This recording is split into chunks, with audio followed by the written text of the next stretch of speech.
students, this is the History Department coming at you with a lesson on the presidents and imperialism.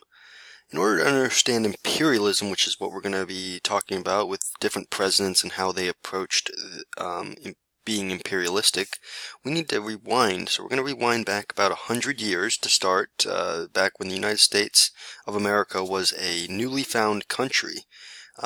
That's starting us around the time of James Monroe, who was our 5th president. So in the early 1800s, he labeled a foreign policy known as the Monroe Doctrine. And what that said was that he wanted no new European colonies in the Western Hemisphere.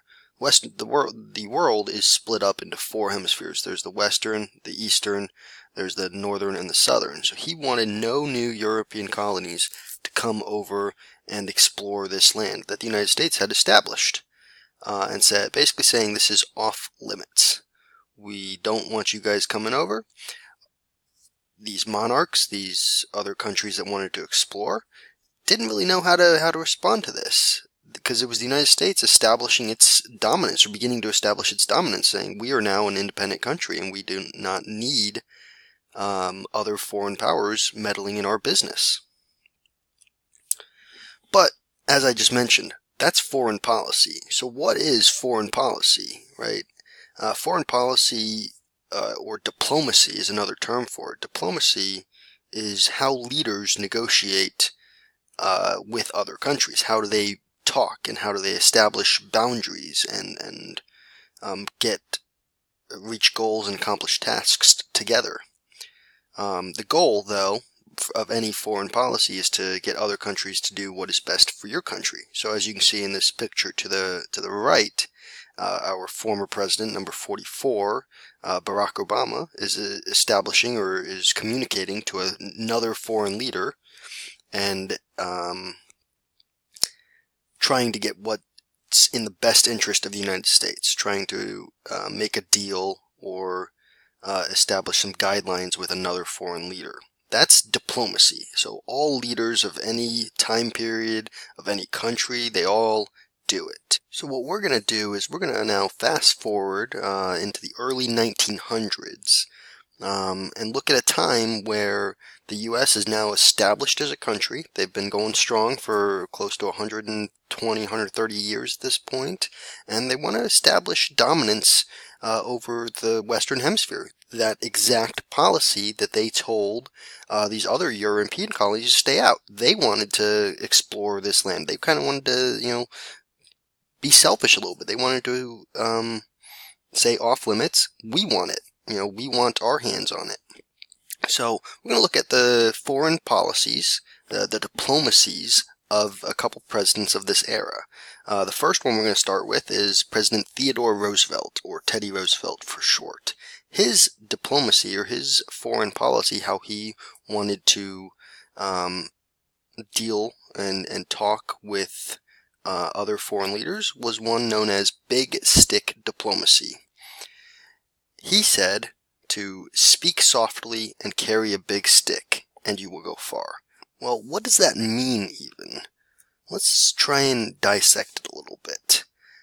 He wanted to show a strong military force, flexing his muscles through the use of the Monroe Doctrine. He had many of these other monarchs and foreign countries that still wanted to come over and live in the Caribbean and explore these new lands that did not belong to the United States either, but he wanted to negotiate with other countries. The way he did this is he showed a strong military force. He would parade around with his ships and act as a stronger force to show off his power and his might. As you can see in this political cartoon, you have a monarch from Europe, a king from Europe, who is being stuck a large barrel of a ship's weapon in his face while he's trying to simply talk to the Republic of Santo Domingo. Teddy Roosevelt is saying, please stay out. Again, he's showing that military force to get what he wants, right? Again, thinking back to diplomacy, He is trying to accomplish his goal and what he wants to accomplish. How he did this, how Teddy Roosevelt did this, is he had added a special clause just for him, known as the Roosevelt Corollary to the Monroe Doctrine. That document that had been around for 120 years or 110 years or something like that, added the Roosevelt Corollary, stating that the U.S. is going to be the one that intervenes in Latin American countries. So you have countries in the Caribbean, you have countries like Mexico and Colombia, in South America, Brazil, Argentina, all of these countries, all these Latin American countries, America is going to essentially act as the international policeman. Any problems that arise, we will be the ones that solve them. We do not need Spain coming over here. We do not need France coming over here. We will be the ones that intervene. Even if these other countries were once controlled by one of those monarchs, such as Spain or such as England or France, we now want to be the international policeman. That was Teddy Roosevelt's goal. One of his most famous and well-known uses of this policy was when he was able to construct the Panama Canal. At the time, when the airplane was still in its infancy, the United States had a major problem.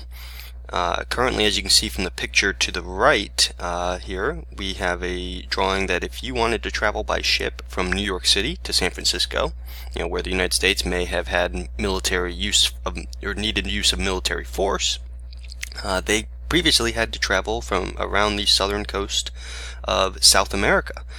As you can see, that trip is very long. It's 13,000 miles. The United States needed a quicker, more efficient way to get from one side of the country to the other by water. So Teddy Roosevelt, in using his Roosevelt Corollary, intervening in Latin American affairs, recognizes that the Isthmus of Panama would be a great way to do that. How does he do this?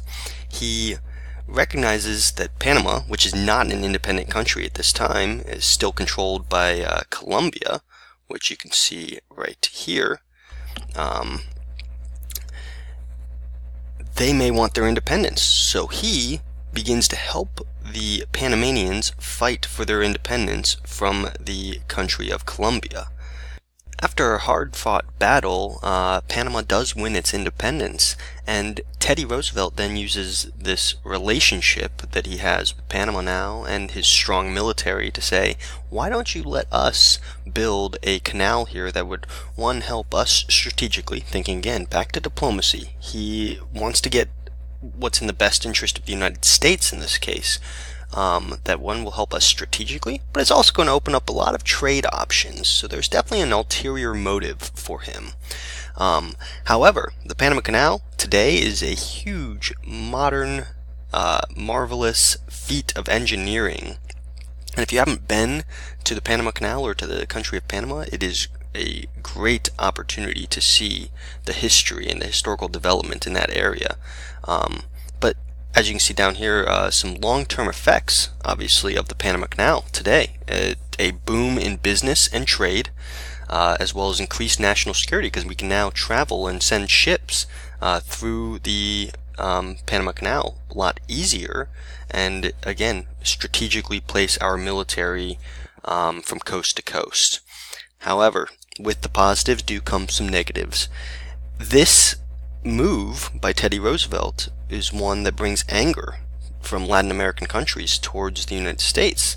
They are not happy with the United States expressing its dominance and its power, especially because we were telling other countries, we were telling, as you can see in this cartoon up top, we were telling these countries of Europe to stay out, and then we were asserting our dominance. So they weren't happy that we were telling other countries to stay out, and then we were doing exactly what the opposite of what other countries were doing, or were being told not to do.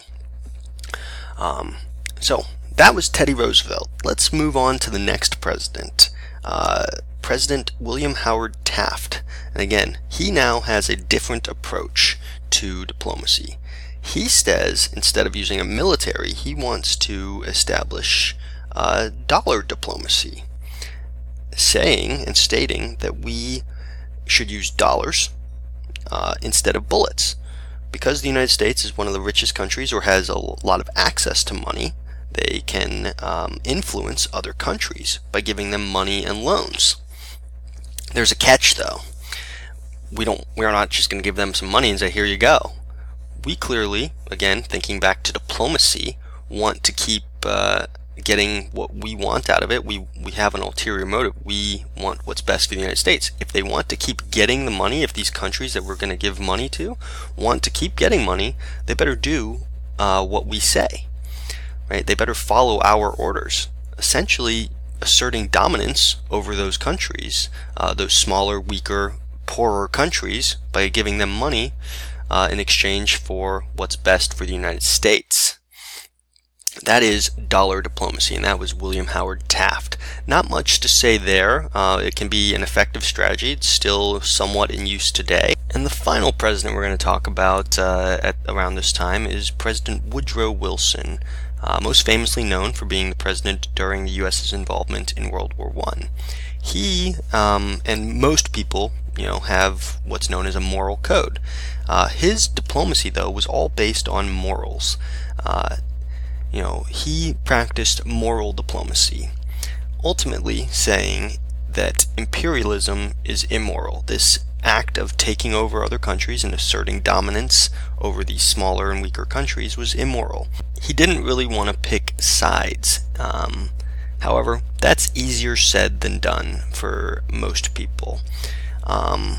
If we look at, in all of history, in events where the United States had some say, if they hadn't had a say, then ultimately would it have worked out, thinking about our definition of diplomacy, would it have worked out in the favor of the United States? Would the United States have gotten what was best for them?